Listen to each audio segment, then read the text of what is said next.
मैं training ground में 2 metre ऊंचे चबूतरे पर खड़ा था और नीचे अपने सैनिकों को देख रहा था।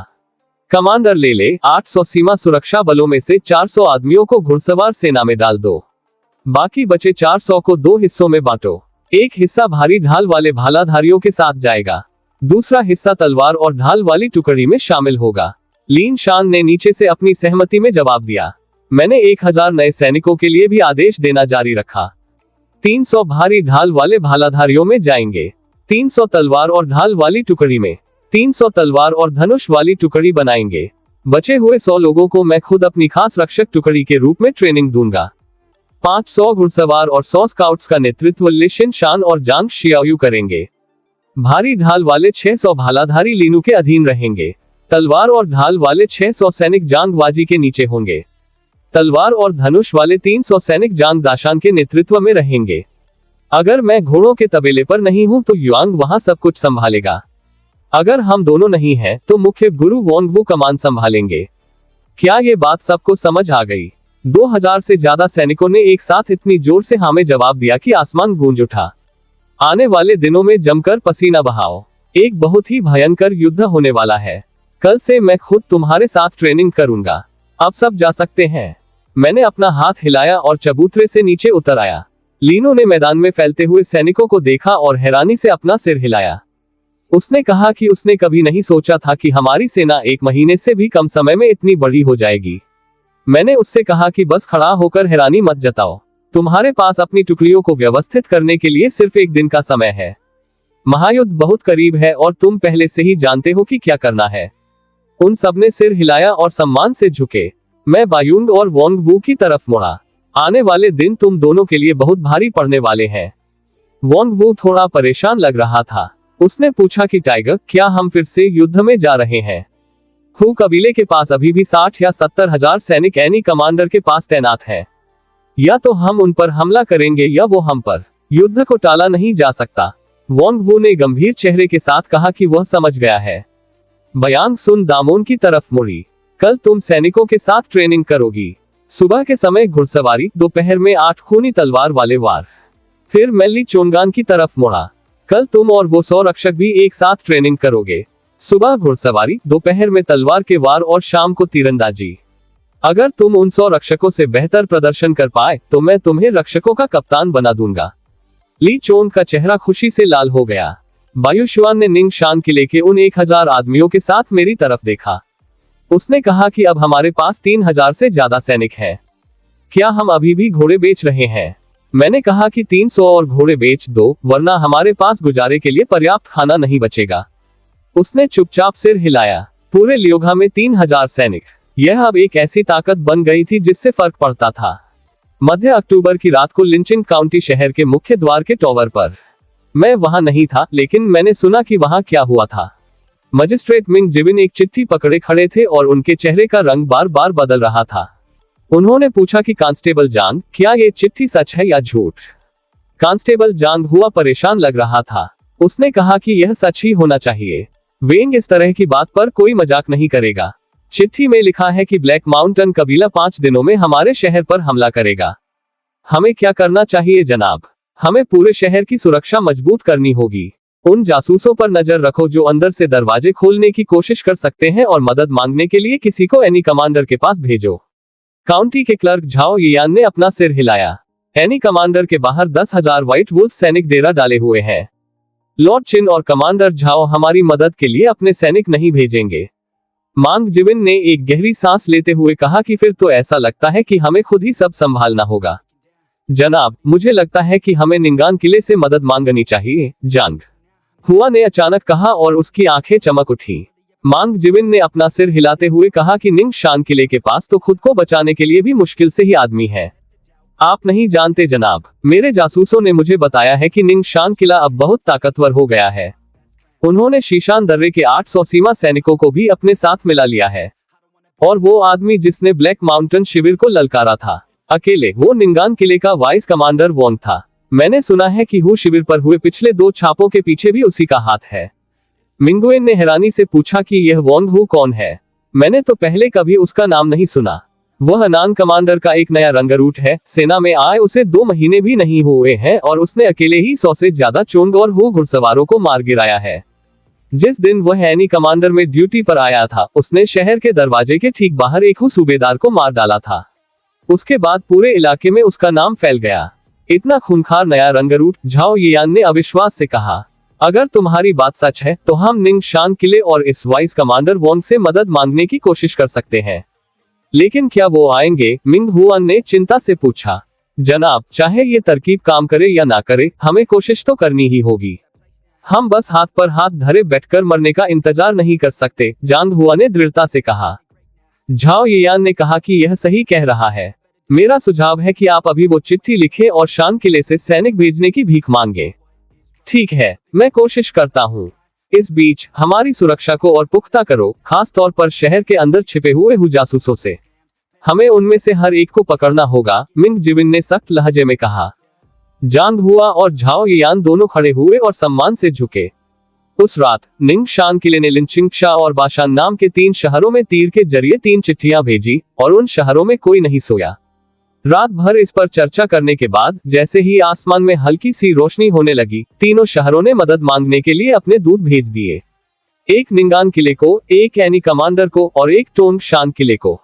इधर निंगशान किले के सभा कक्ष में मैं उस सुबह बायून, दिवंगत शिन शान और कुछ अन्य लोगों के साथ अंदर गया।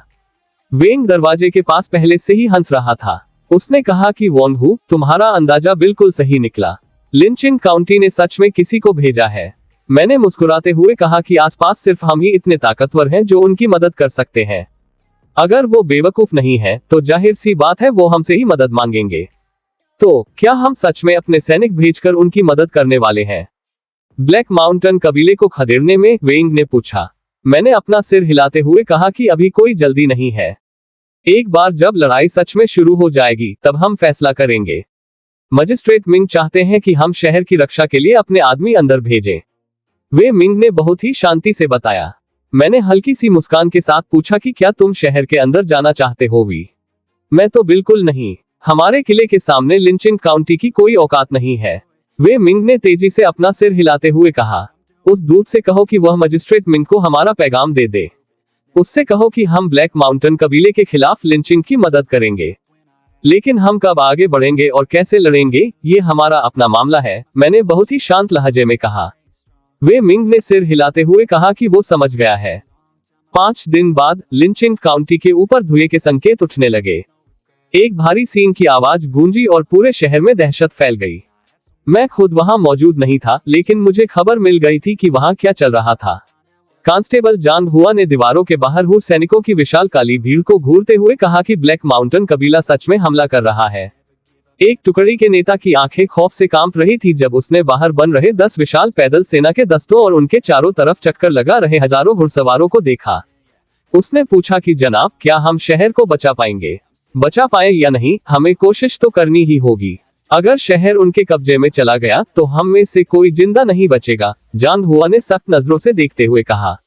Magistrate Ming Jivin gate tower से बाहर आए। सीन की उस भयानक आवाज के बावजूद वो एकदम शांत थे। तो वो सच में हमला कर रहे हैं। निंगशान किले की चेतावनी एकदम सही थी। ब्लैक माउंटेन कबीला पूरी तैयारी के साथ आया है। जांग हुआ ने बाहर रखे हथियारों की तरफ इशारा करते हुए कहा कि देखिए, उनके पास किलेबंदी तोड़ने वाली सीढ़ियां और दरवाजे तोड़ने वाले भारी लट्ठे पहले से ही तैयार हैं। क्या हमने हू कबीले के उन सभी जासूसों को पकड़ लिया है? मांगजी ने जब ये पूछा तो बाहर 10,000 की सेना को देखकर उसका चेहरा पीला पड़ रहा था। चारों दरवाजों पर तीरंदाज तैनात कर दिए गए हैं। अगर कोई भी जासूस बाहर आता है तो हम उसे देखते ही मार देंगे, जांग हुआ ने अपनी तेज नजरों से देखते हुए कहा। बहुत बढ़िया, सबसे कहो कि मजबूती से डटे रहें। जब तक हमारे अंदर सांस है ये शहर खड़ा रहेगा। अगर शहर गिरता है तो हम भी इसके साथ ही मर मिटेंगे। मांग जिविन ने अपनी 3 फीट लंबी तलवार निकालते हुए कहा। जांग हुआ ने सम्मान से सिर झुकाया और दीवार की सुरक्षा का जायजा लेने चला गया। बाहर हू कमांडर उदाशान अपने अधिकारियों के साथ बीच वाले पैदल सेना के दस्ते के एकदम आगे घोड़े पर सवार होकर आया और 10 मीटर से भी ज्यादा ऊंची शहर की दीवारों को ऊपर देखने लगा। एक घनी दाढ़ी वाले अधिकारी ने कहा कि जनाब, हमारे योद्धा अब और इंतजार नहीं कर सकते। बस आदेश दीजिए। योद्धाओं को बता दो, जो भी सबसे पहले दीवार पर चढ़ेगा उसे 1000 सोने के सिक्के और एक अधिकारी का पद दिया जाएगा। उदाशान ने दीवार की तरफ अपना चाबुक घुमाते हुए कहा। उस अधिकारी ने अपनी मुट्ठी अपनी छाती पर मारी और जोर से जवाब दिया, सभी टुकड़ियां तैयार हैं, पहले और दूसरे दस्ते हमला करें। 2000 हु पैदल सैनिक सीढ़ियां लेकर आगे दौड़े। वे दीवार की तरफ बढ़ते हुए भयानक चीखें मार रहे थे। दीवार से जांग हुआ ने चिल्लाकर कहा कि तीरंदाज तैयार रहें। 300 कदम, फिर 200। आदेश मिलते ही 150 तीरों की बारिश शुरू हो गई। उनके सैकड़ों सैनिक वहीं गिर पड़े, लेकिन फिर भी कई लोग दीवार के बेस तक पहुंचने में कामयाब रहे। घेराबंदी की एक बहुत ही खूनी लड़ाई शुरू हो चुकी थी। उसी समय बाशान और शाह काउंटियों पर भी ऐसा ही हमला हुआ था। खुशकिस्मती से उन दोनों शहरों ने भी पहले से तैयारी कर रखी थी और उन्होंने हमले की पहली लहर को रोक दिया था। ये सब क्या चल रहा है? क्या यहाँ की सुरक्षा कमजोर नहीं होनी चाहिए थी? शहर के अंदर हमारे जासूस कहाँ मर गए? पलक झपकते ही अपने 2000 में से लगभग 1000 आदमियों को गिरते हुए देखकर उदासीन का चेहरा गुस्से से काला पड़ गया। जासूसों का प्रभारी एक दुबला पतला अधिकारी बहुत ही उलझन में लग रहा था। 5 दिन पहले अंदर से आई रिपोर्ट में सब कुछ सामान्य था। मुझे नहीं पता कि अचानक उनकी सुरक्षा इतनी मजबूत कैसे हो गई। तुम एक नंबर के बेवकूफ हो। क्या पिछले कुछ दिनों में अंदर से किसी ने कोई पैगाम भेजा है? उदाशान ने चिल्लाते हुए पूछा। उसके अंदर एक बहुत ही बुरा एहसास घर कर रहा था। पिछले कुछ दिनों से शहर में पूरी तरह से तालाबंदी कर दी गई थी। ना कोई अंदर जा सकता था और ना ही कोई बाहर आ सकता था, इसीलिए कोई रिपोर्ट नहीं आ पाई। उस अधिकारी ने शर्मिंदा होते हुए अपनी गलती मानी। बेवकूफ इंसान, 5 दिन बिना किसी खबर के और शहर में तालाबंदी। इसका सीधा सा मतलब है कि उन्हें पहले से ही पता चल गया था कि हम आने वाले हैं। उदाशान ने आग बबूला होते हुए कहा, क्या हमें अभी भी हमला करते रहना चाहिए? एक अधिकारी ने डरते हुए पूछा। अब पीछे हटने का कोई रास्ता नहीं है। मैं यह मानने से इनकार करता हूं कि 15,000 सैनिक एक छोटे से काउंटी शहर पर कब्जा नहीं कर सकते। सबको कह दो कि अपनी पूरी ताकत से हमला करें। जब तक लिंचिंग हमारे कब्जे में नहीं आ जाता, हम नहीं रुकेंगे। उदाशान ने एकदम ठंडे स्वर में आदेश दिया। उसके आसपास के सभी अधिकारियों ने सिर झुकाकर उसके आदेश को मान लिया। सूरज ढलने के बाद निंगशान किले के सभा कक्ष में मैं बाकी लोगों के साथ बैठा इंतजार कर रहा था। तभी एक स्काउट दौड़ता हुआ आया। उसने खबर दी कि ब्लैक माउंटेन आर्मी वापस अपने शिविर में लौट गई है। लिंचिंग काउंटी अभी भी सुरक्षित है। ये सुनकर हॉल में मौजूद सभी लोगों ने राहत की सांस ली। टाइगर, तुम सही थे। उन्होंने सच में पहले दिन लिंचिंग को पूरी ताकत से नहीं लिया, चिनर्गस ने पूरे सम्मान के साथ कहा। ब्लैक माउंटेन कबीला पहले दिन पूरी तरह से तैयार नहीं था।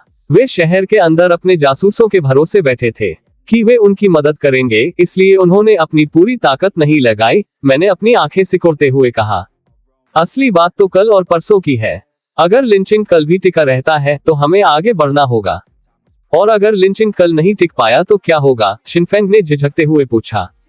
तो फिर हमारी बारी होगी अपना बचाव करने की, मैंने मुस्कुराते हुए कहा। लिंचिंग के पास लगभग 4000 सैनिक हैं और इसके अलावा 10,000 से ज्यादा मजबूत शरणार्थी भी अंदर मौजूद हैं। अगर वे 2 दिन भी नहीं टिक सकते तो वहां मदद भेजने का कोई फायदा नहीं है, ली जुन ने कहा। मजिस्ट्रेट मिंग और कांस्टेबल जान कोई बेवकूफ नहीं है। 2 दिन तक टिके रहना उनके लिए कोई बड़ी बात नहीं होनी चाहिए। असली सवाल यह है कि हम तीसरे दिन क्या करेंगे? वे मिंग ने मेरी आंखों में देखते हुए कहा। हमारे पूरे साम्राज्य में सबसे ताकतवर घुड़सवार सेना कौन सी है? मैंने अचानक पूछा। वो तो ब्लैक कैवेलरी होगी, 20,000 सैनिक जो राजधानी योनगन की रखवाली करते हैं, वे मिंग ने जवाब दिया। हालांकि उसे समझ नहीं आया कि मैंने ये क्यों पूछा। मैंने कल के बाद के दिन के बारे में पूछा तो हम ब्लैक कैवेलरी को लिंचिंग काउंटी को बचाने के लिए भेजेंगे, मैंने मुस्कुराते हुए कहा। हमें ब्लैक कैवेलरी कहां से मिलेगी? लीनो ने उलझन में पूछा। वेन की आंखें समझ के साथ चमक उठी। तुम्हारा मतलब है कि हम अपनी खुद की घुड़सवार सेना को ब्लैक कैवेलरी की तरह तैयार करें और फिर ब्लैक माउंटेन कबीले पर हमला करें? बिल्कुल सही। हमारे पास अब 600 घुड़सवार हैं। घोड़ों की पूंछ से टहनियां बांध दो ताकि बहुत सारी धूल उड़े। ऐसा लगना चाहिए कि हजारों घुड़सवार हमला कर रहे हैं। अगर वे इससे पूरी तरह नहीं भी डरे तो भी यह उन्हें अंदर तक हिला देगा, मैंने समझाया। और अगर वे इस झांसे में नहीं आए तो क्या हम सच में अपने 600 घुड़सवारों को उनके हजारों सैनिकों के सामने झोंक देंगे? यूसुआन की आंखें गुस्से से चमक उठी जब मैंने ब्लैक कैवेलरी का रूप धारण करने की बात कही। जब 2 योद्धा एक संकरे रास्ते पर मिलते हैं तो जो ज्यादा बहादुर होता है वही जीतता है। अगर वे हमारी चाल समझ गए तो हम मरने तक लड़ेंगे, मैंने बहुत ही शांति से कहा। लेले चिंचान खड़ा हो गया। मैं टाइगर की बात से सहमत हूँ। जब दो लोग एक संकरे रास्ते पर मिलते हैं तो ज्यादा बहादुर की ही जीत होती है। अगर हम उनकी घुड़सवार सेना के पहले हमले को रोक सके तो हम उनके पूरे हमले को नाकाम कर सकते हैं।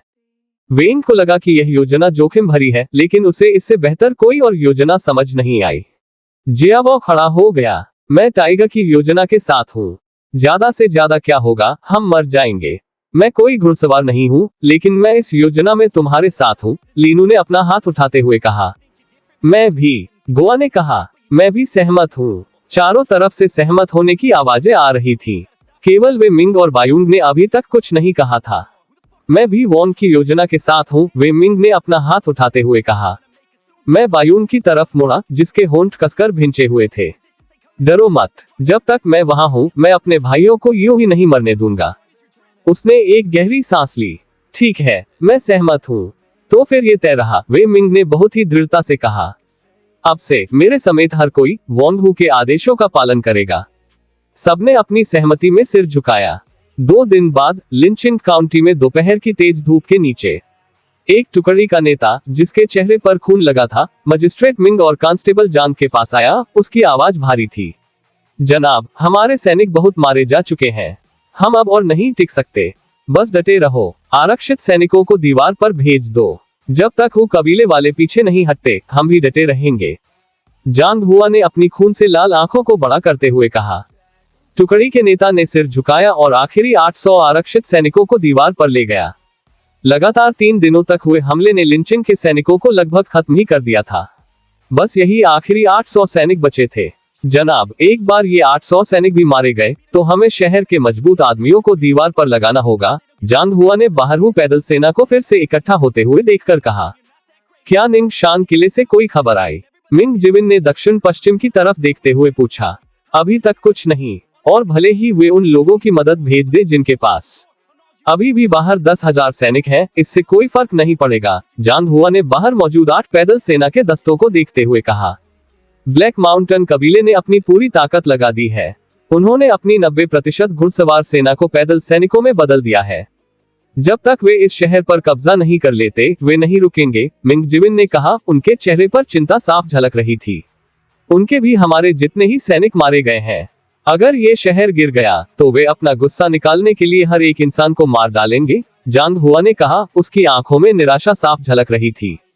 हम हार नहीं मान सकते। भले ही इस शहर का हर एक मजबूत आदमी मारा जाए, हू कबीले वाले अंदर कदम नहीं रख पाएंगे। मांग जिविन ने अपनी तलवार उठाते हुए दृढ़ता से कहा। चिंता मत कीजिए जनाब, मैं उन्हें पीछे धकेल दूंगा, चाहे इसके लिए मुझे अपनी जान ही क्यों न देनी पड़े। जांग हुआ ने हू सेना को आगे बढ़ते हुए देखकर अपने दांत पीसते हुए कहा। फिर से सीन की एक भारी और गूंजने वाली आवाज आई। 8,000 हू सैनिकों ने एक बाढ़ की तरह लिंचिंग काउंटी पर धावा बोल दिया। गुलेलों और तीरंदाजों ने रक्षकों को इतना दबा दिया कि मांग जुइन और जांग हुआ अपने सिर तक नहीं उठा पा रहे थे। बाहर हू कमांडर उदासीन का चेहरा गुस्से से काला पड़ गया था और उसने पूरी ताकत से हमले का आदेश दिया। आज लिंचिंग गिरेगा। मैं मजिस्ट्रेट की खोपड़ी से शराब पीऊंगा। 3 दिनों की घेराबंदी ने ब्लैक माउंटेन कबीले को बहुत भारी नुकसान पहुंचाया था। उनके 10,000 लड़ाकों में से अब कम ही बचे थे। आज गश्त कर रहे 2,000 स्काउट्स को छोड़कर बाकी सभी इस हमले में शामिल हो गए थे। वह आज हर हाल में शहर पर कब्जा करना चाहता था और फिर शहर के अंदर अपना कहर बरपाना चाहता था। उसने पहले ही तय कर लिया था कि हर आदमी को मार डालो, चाहे वो बच्चा हो या बूढ़ा। जवान औरतों को घास के मैदानों में वापस ले जाओ और पूरे शहर को जलाकर राख कर दो। युद्ध का मैदान चीख पुकारों से गूंज रहा था। दोनों तरफ से तीरों की बारिश हो रही थी। हू सैनिक गिर रहे थे और लिंचिंग के सैनिक दीवार से नीचे गिर रहे थे। भाइयों, इन्हों कुत्तों को दीवार के पार मत आने दो। उन्हें मार डालो। जांग हुआ तीरों की बारिश के बीच दहाड़ रहा था और अब तक की सबसे खूनी लड़ाई शुरू हो गई थी। दोनों पक्षों को पता था कि यह आखिरी लड़ाई है और दोनों ने अपनी पूरी ताकत झोंक दी थी। लड़ाई पूरी दोपहर चलती रही। पश्चिमी दीवार, जो मुख्य युद्ध का मैदान था, गिर गई थी और जांग हुआ और उसकी मौत की टुकड़ी ने कई बार उसे वापस अपने कब्जे में लिया था। लेकिन धीरे धीरे पश्चिमी दीवार पर रक्षकों की संख्या इतनी कम हो गई कि हू कबीले ने लगभग पूरी दीवार पर कब्जा कर लिया था। जीन हुआ अपने बचे हुए करीब 100 आदमियों के साथ गेट टॉवर पर वापस आ गया था। उसका चेहरा एकदम सुन्न पड़ गया था। मजिस्ट्रेट, हम हार रहे हैं। तो हारने दो। मैं पिछले 3 सालों से लिंचिंग का मजिस्ट्रेट हूँ। आज मैं इस शहर के साथ ही मरूंगा, मांगेविन ने कहा और अपनी जान लेने के लिए अपनी ही तलवार की तरफ हाथ बढ़ाया। रुकिए मजिस्ट्रेट, शहर के बाहर देखिए। जांग हुआ ने उसके हाथ से तलवार छीन ली और दक्षिण पश्चिम की तरफ इशारा किया। युद्ध के मैदान में घोड़ों के खुरों की एक गहरी गड़गड़ाहट गूंज उठी, जैसे युद्ध का नगाड़ा सबकी छाती में बज रहा हो।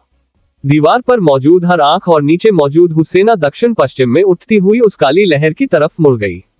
काले कवच, काले घोड़े, काले भाले, काले शैतान के मुखौटे, उनके बारे में सब कुछ काला था। ब्लैक कैवेलरी यहाँ है। दुनिया कांप उठती है। ये हमारे साम्राज्य की सबसे बेहतरीन सेना है। Black cavalry. लिंचिंग बच गया। भाइयों, मारो इन्हों कुत्तों को, हमारी दीवार से नीचे खदेड़ दो। शाही दरबार हमें भूला नहीं है। भगवान लिंचिंग की रक्षा करता है। उस काली लहर को देखकर दीवार पर मौजूद रक्षकों में फिर से एक उम्मीद जाग उठी। मांग जिविन की आंखें शक से भर गईं। क्या साम्राज्य की सबसे बेहतरीन घुड़सवार सेना सच में हजारों मील दूर से लिंचिंग जैसे एक छोटे से काउंटी शहर को बचाने आई है? मजिस्ट्रेट, हमारी कुमुक आ गई है। अब उन्हें पीछे धकेलने का समय आ गया है। जीन हुआ ने कहा, अब शक करने का समय नहीं था। वह हु कबीले वालों को दीवार से हमेशा के लिए नीचे फेंकने के इस मौके का फायदा उठाना चाहता था। आदमियों, मेरे पीछे आओ, मारो, मांग जिविन ने अपनी तलवार हवा में लहराते हुए चिल्लाया। दीवार पर मौजूद लिंचिंग के सैनिक एक नए लड़ने के जज्बे के साथ दहाड़ उठे और दीवार को वापस लेने के लिए फिर से लड़ाई में कूद पड़े। बाहर एक हु घुड़सवार अधिकारी घबराया हुआ युद्धदशिन के पास आया। जनाब, ये बहुत बुरा हुआ। साम्राज्य की ब्लैक कैवेलरी यहाँ आ गई है। बकवास। ब्लैक कैवेलरी योंगन में तैनात है, यहाँ से बहुत दूर। ऐसा हो ही नहीं सकता कि वो अचानक यहाँ आ जाए। उदाशान ने इस बात को मानने से इनकार करते हुए कहा। जनाब, मैं कसम खाता हूँ कि वो ब्लैक कैवेलरी ही है, उस अधिकारी ने अपनी बात पर जोर देते हुए कहा। उनमें से कितने हैं? उदासीन ने अपनी त्योरियां चढ़ाते हुए पूछा। कम से कम 5000 तो होंगे ही, अगर सही से अंदाजा लगाऊं तो, उस अधिकारी ने मुश्किल से अपना थूक निगलते हुए कहा। 2000 स्काउट्स को लो और उनके हमले को रोको और सभी पैदल सैनिकों को वापस शिविर में लौटने और घोड़े पर सवार होने का आदेश दो। यू दशान ने जल्दी से आदेश दिया। जी जनाब। वो अधिकारी मुड़ा और शहर के चारों ओर स्काउट्स को इकट्ठा करने के लिए घोड़ा दौड़ा दिया, जो ब्लैक कैवेलरी के हमले को रोकने के लिए तैयार था। घोड़ों के खुरों की आवाज और तेज हो गई। शहर का चक्कर लगा रहे चोंग और हु घुड़सवारों को उस काली लहर का नेतृत्व कर रहे घुड़सवार की ठंडी आंखें दिखाई देने लगी। वो मैं था। युद्ध के मैदान में एक तेज चीख गूंजी। मैं अकेला ही आगे बढ़ा। मेरे हाथ में 3 मीटर का भाला था और सीधा सैकड़ों दुश्मन घुड़सवारों की तरफ बढ़ा जो एक साथ इकट्ठा हो गए थे। उसे मार डालो, एक हु अधिकारी चिल्लाया। वो गुस्से में था कि एक अकेला घुड़सवार उसके आदमियों पर हमला करने की हिम्मत कर रहा था। मैंने एक ही झटके में उनके और मेरे बीच की दूरी को खत्म कर दिया। जो भी मुझे रोकेगा वो मारा जाएगा। मैं दहाड़ा। मेरा घोड़ा मेरे नीचे चीख रहा था जब मैंने घुड़सवारों की उस भीड़ में अपना घोड़ा घुसा दिया। मांस के चीरने की आवाज आए, खून के फव्वारे छूटे, सिर हवा में उड़े, बिना सिर वाले धड़ एक के बाद एक अपनी काठियों से नीचे गिरने लगे, एक के बाद एक। चारों तरफ से घिरे होने के बावजूद मैंने बिना अपनी रफ्तार कम किए दर्जनों आदमियों को काट डाला। मेरे आसपास के घुड़सवार खौफ से पीले पड़ गए। भागो भागो, यह इंसान नहीं है, एक घुड़सवार अपने साथियों को गिरते देख चीखा और अपना घोड़ा भागने के लिए घुमा लिया।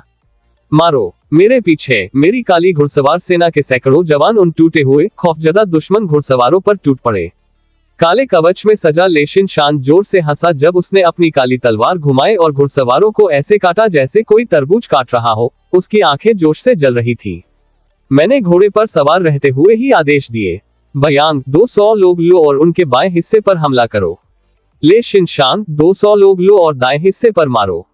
शियाओयु, 200 लोग लो और उनके बीच में मेरे पीछे आओ।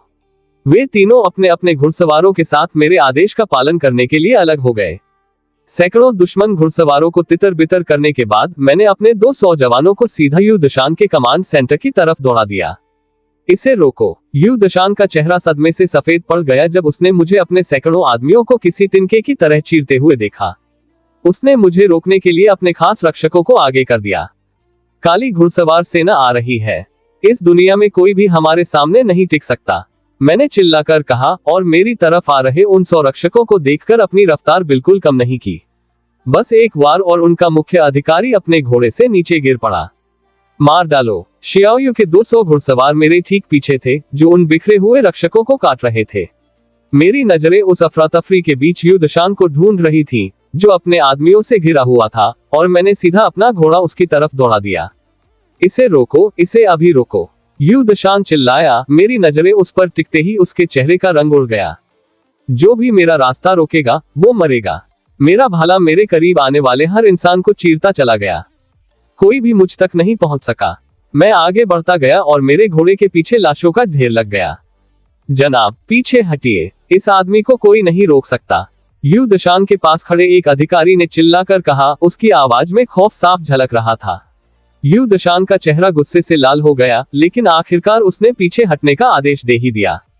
तुम मुझसे बचकर नहीं भाग सकते, मैंने कहा, और अपने घोड़े को और तेज दौड़ाया। रास्ते में मुझे धीमा करने की कोशिश करने वाले हर घुड़सवार को काटता चला गया।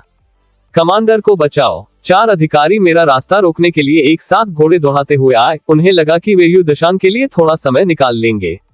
निकम्मे कुत्तों, तुम्हारी हिम्मत कैसे हुई मेरा रास्ता रोकने की? मेरी आंखें एकदम ठंडी हो गई थीं।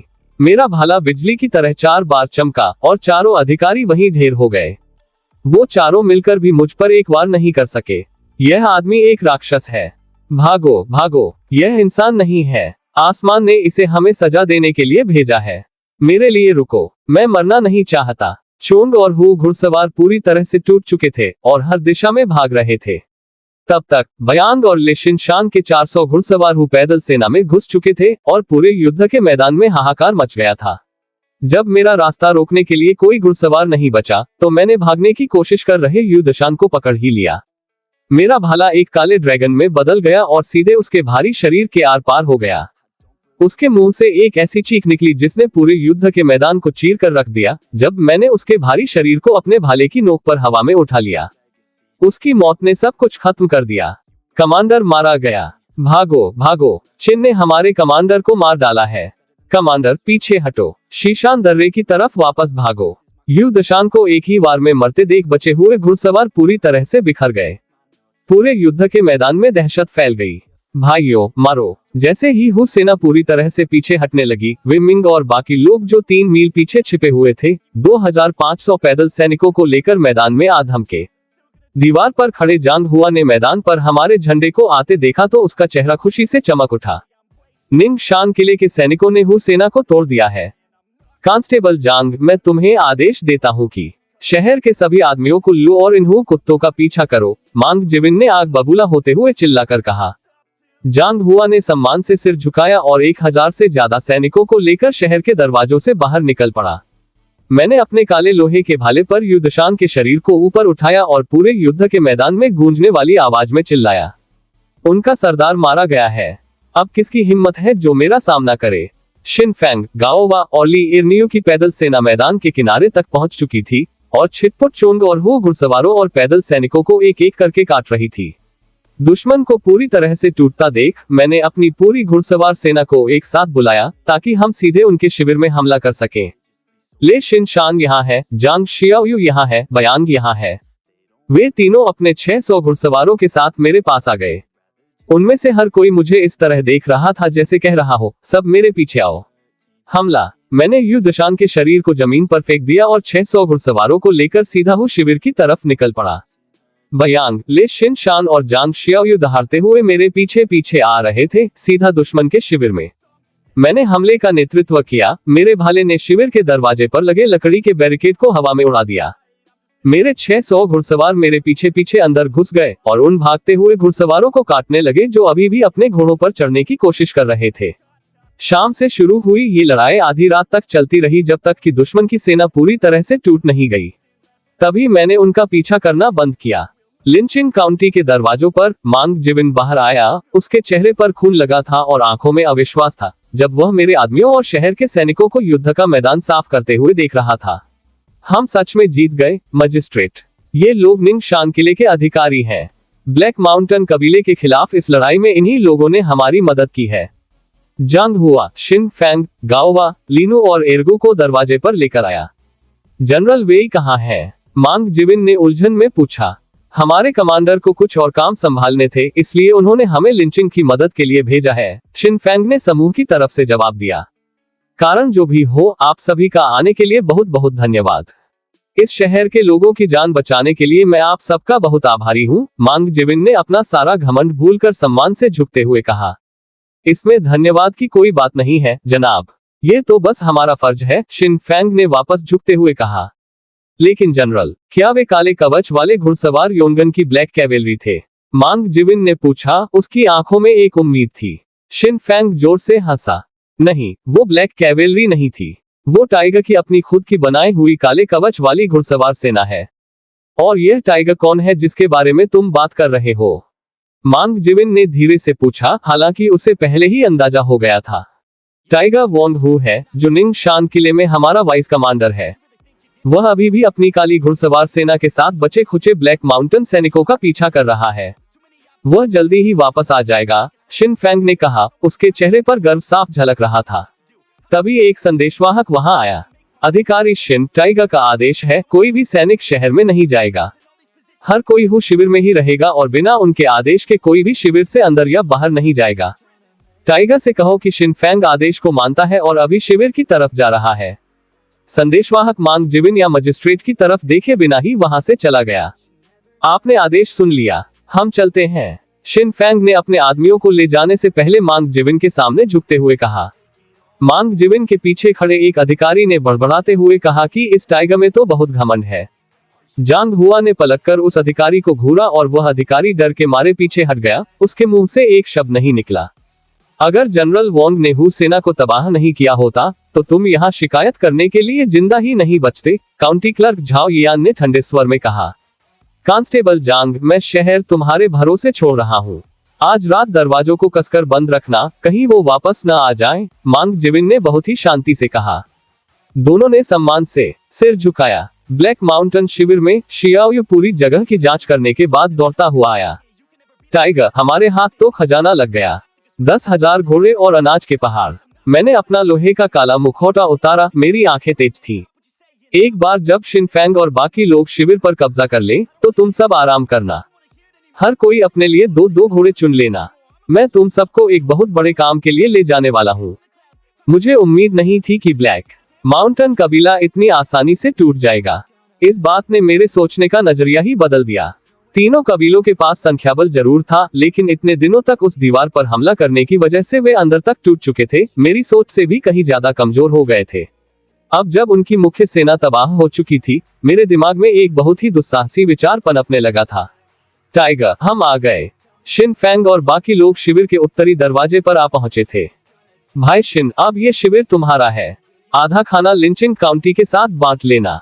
बाकी बचे हुए घोड़े और रसद निंग शान किले में ही रहेंगे। मैंने कहा। गाओ वा इरन्यू दाशान, अपने आदमियों को लो, हर किसी के लिए 2 घोड़े, और शीशान दर्रे से 10 मील दक्षिण पूर्व में शियाओ परिवार के गांव की तरफ निकलो। कल सुबह पहली किरण के साथ वी से मिलना है। उन सब ने सिर झुकाया, किसी ने आदेश पर कोई सवाल नहीं उठाया, बस उसका पालन किया। मैंने खुद को बार बार साबित किया था। अब तक पूरे साम्राज्य में कोई भी मेरी तरह लगातार इतनी जीत हासिल नहीं कर पाया था। मैं निंग शान किले के आदमियों के बीच किसी किंवदंती की तरह बन गया था। उनकी नजरों में मेरी जगह कोई नहीं ले सकता था। ठीक है, सभी लोग आराम कर लो, अपने घोड़ों और हथियारों की जांच कर लो। आगे हमारा इंतजार और भी बड़ी लड़ाइयां कर रही है, मैंने पुकार कर कहा और अपने घोड़े से नीचे कूद गया।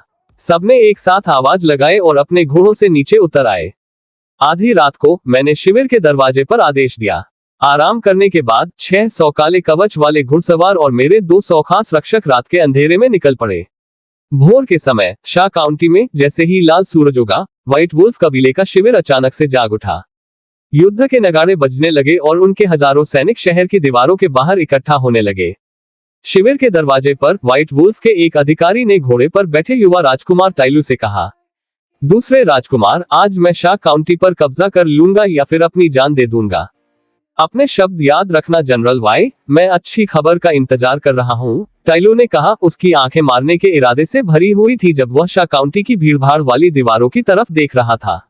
वुली थाई, अपना जवाब चिल्लाया और अपने 100 खास रक्षकों के साथ दक्षिणी दरवाजे की तरफ घोड़ा दौड़ा दिया। शाह के दक्षिणी दरवाजे से 10 मील बाहर जंगल में शियाओ टोह लेकर वापस आया और मेरे बगल में उखड़ू बैठ गया। टाइगर, ये व्हाइट वुल्फ कबीला तो बहुत घमंडी है, उन्होंने अपने स्काउट्स तक नहीं भेजे हैं। वे हमारे आदमियों को कुछ समझते ही नहीं है। व्हाइट वुल्फ कबीले के पास 30,000 आदमी हैं। 10,000 अभी भी एनी कमांडर पर नजर रखे हुए हैं। इस पूरे इलाके में हमारे अलावा और कौन उनके पीछे आ सकता है, मैंने मुस्कुराते हुए कहा। वे कभी सपने में भी नहीं सोच सकते कि हम उन पर हमला करने के लिए 100 मील का सफर तय करेंगे। व्हाइट वुल्फ कबीला ब्लैक माउंटेन से कहीं ज्यादा ताकतवर है। 3 दिनों की लड़ाई के बाद भी उनके पास शायद अभी भी 10,000 से ज्यादा आदमी बचे होंगे, बायुशुंग ने भारी आवाज में कहा। कोई फर्क नहीं पड़ता, इस बार हमें बस उनकी मुख्य पैदल सेना को तोड़ना है। आखिरी आदमी तक लड़ने की कोई जरूरत नहीं है, मैंने अपना सिर हिलाते हुए कहा। आपके पीछे तो टाइगर, मैं बिना पलक झपकाए 10,000 आदमियों की भीड़ में घुस सकता हूँ। भाड़ में जाएं, चाहे 1 लाख ही क्यों न हो, ले चिनचान ने कहा। मेरी लड़ाई देखने के बाद वह पूरी तरह से मेरा मुरीद हो चुका था और मुझे किसी भगवान की तरह देखता था। मेरे भाई टाइगर को कोई नहीं हरा सकता। ये व्हाइट वुल्फ कबीला तो कुछ भी नहीं है। शियाओयू ने अपनी बात को इतना बड़ा चढ़ाकर कहा कि बायुशुंग ने अपनी आंखें घुमा ली, हालांकि बाकी सबने ऐसे सिर हिलाया जैसे उसकी बात में दम हो। ली चोंग की आंखें भूख से भरी थीं। टाइगर, हम कब निकलेंगे? कोई जल्दी नहीं है, हम उनके लड़ना शुरू करने का इंतजार करेंगे, मैंने उत्तर की ओर देखते हुए कहा, जहां से युद्ध के बिगुल की हल्की आवाज आ रही थी। बयांग शियाओयू की तरफ मुड़ी। आगे टोह लेते रहो, पक्का करो कि हमारे रास्ते में कोई हुस्काउट ना हो। शियाओयू ने सिर हिलाया और फिर से घोड़ा दौड़ा दिया। 1 घंटे बाद वो वापस आया। Tiger, sister B, white wolf कबीला और शाह काउंटी के बीच अब भयंकर युद्ध चल रहा है। गुलेले, दरवाजे तोड़ने वाले लट्ठे, यहाँ तक कि घेराबंदी वाली मीनारें भी खड़ी कर दी गई हैं। सब अपने घोड़ों पर बैठो, हमारा निशाना शाह काउंटी है। एक समान रफ्तार बनाए रखना, मैंने कहा, और हम सब अपने घोड़ों पर सवार हो गए। बाहर शाह काउंटी के दक्षिणी दरवाजे पर अधिकारी वूली थाई अपने घोड़े पर बैठा था, उसकी तलवार हवा में उठी हुई थी। और जोर लगाओ, जो भी आज इस शहर पर कब्जा करने में नाकाम रहा, उसे मुझे जवाब देना होगा। हजारों व्हाइट वुल्फ पैदल सैनिकों ने तीरों की बारिश के बीच दीवार पर धावा बोल दिया। घेराबंदी की मीनारें, सीढ़ियां और लट्ठे सब एक साथ आगे बढ़ रहे थे। दीवार पर काउंटी अधिकारी ली बचाव का निर्देश देते देते चिल्लाकर अपना गला फाड़ चुका था, लेकिन वह दुश्मन के बढ़ते कदमों को धीमा नहीं कर पा रहा था। लड़ाई सुबह से दोपहर तक चलती रही। व्हाइट वुल्फ के सैनिक लहर दर लहर हमला कर रहे थे और 1 से ज्यादा बार दीवार पर चढ़ने में कामयाब हो चुके थे। बचाव करने वाले पूरी तरह से थक चुके थे, खून से लथपथ थे और बस किसी तरह टिके हुए थे। तभी व्हाइट वुल्फ सेना के पीछे से घोड़ों के खुरों की एक गहरी गड़गड़ाहट आई, जिससे जमीन कांप उठी। दक्षिण पश्चिम में उठती धूल और उस काली लहर को देखकर राजकुमार ट्यू ने अपनी त्योरियां चढ़ा ली। ये घुड़सवार सेना कहां से आ गई? क्या यह आयरन सैवेज कबीला है या ब्लैक माउंटेन के बचे हुए लोग? अधिकारी टोरी ने जवाब दिया। अभी स्काउट्स को भेजकर पता लगाओ, टाइलू ने आदेश दिया। तोरताई ने अपने गार्ड कप्तान को इशारा किया, जो 100 घुड़सवारों के साथ दक्षिण पश्चिम की ओर निकल पड़ा। मैंने आदेश दिया। मेरे 800 घुड़सवार पलक झपकते ही व्हाइट वुल्फ सेना के 3 मील के दायरे में पहुंच गए और हमने हमारी तरफ तेजी से आते हुए उन 100 घुड़सवारों को देख लिया। बयांग, ले शिन शान और मैं सबसे आगे घोड़ा दौड़ा रहे थे। जैसे ही दुश्मन के घुड़सवार करीब आए, हम तीनों ने उन्हें किसी तेज धार की तरह चीर दिया और उनकी फॉर्मेशन को 3 हिस्सों में बांट दिया। एक ही हमले में वो 100 घुड़सवार लगभग पूरी तरह से खत्म हो गए। जो थोड़े बहुत बचे वो अपने शिविर की तरफ वापस भाग गए। टाइलू और टोरी ने ये सब होते हुए देखा। टोरी, शिविर में मौजूद सभी लोगों को अभी घोड़ों पर तैयार करो। मुझे ये घुड़सवार सेना तबाह चाहिए, ट्यू ने कहा। हमारी काली लहर को करीब आते देख उसका चेहरा गुस्से से काला पड़ गया था। मेरे राजकुमार, वो साम्राज्य की ब्लैक कैवेलरी लग रही है। हमें पीछे हटना चाहिए और लड़ाई में उतरने से पहले उनके बारे में और जानकारी जुटानी चाहिए, टोरी ने बहुत ही सावधानी से कहा। मेरे व्हाइट वुल्फ घुड़सवार कभी किसी से नहीं डरे हैं। बिगुल बजाओ, आदमियों को इकट्ठा करो। मैं देखना चाहता हूँ कि स्वर्ग के नीचे की यह सबसे महान कहलाने वाली घुड़सवार सेना असल में कितनी ताकतवर है। टाइलू ने उसकी बात को अनसुना करते हुए कहा। जी मेरे राजकुमार, टोरी के पास आदेश मानने और आदमियों को एक साथ बुलाने के अलावा कोई चारा नहीं था। ले शिनशान ने व्हाइट वुल्फ शिविर की तरफ देखा। टाइगर, ऐसा लगता है कि वे अपने घुड़सवारों को इकट्ठा कर रहे हैं।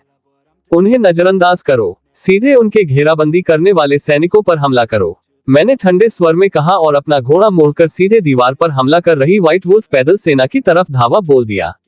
हमें अपनी दिशा बदलते देख ट्यू का चेहरा गुस्से से पीला पड़ गया।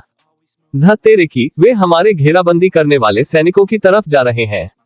उन्हें रोको। टोरी ने भी वही चीज देखी और अपने इकट्ठे हुए 1000 घुड़सवारों को सीधे मेरे 800 लोगों की तरफ दौड़ा दिया। हम तीनों ने सबसे आगे रहकर दुश्मन की पैदल सेना के बीच सीधा हमला कर दिया। मेरे 800 घुड़सवारों ने उन्हें एक काले ब्लेड की तरह चीर दिया और हजारों पैदल सैनिकों को 2 हिस्सों में बांट दिया। सैकड़ों लोग हमारे घोड़ों के नीचे या हमारे भालों से मारे गए। आगे बढ़ते रहो, मैंने चिल्लाकर कहा। तब तक हम सैकड़ों को गिरा चुके थे और एक और हमले के लिए वापस मुड़े। ले शिनशान दहाड़ा, अपनी तलवार को दाएं बाएं घुमाते हुए एक के बाद एक सैनिक को काटता जा रहा था।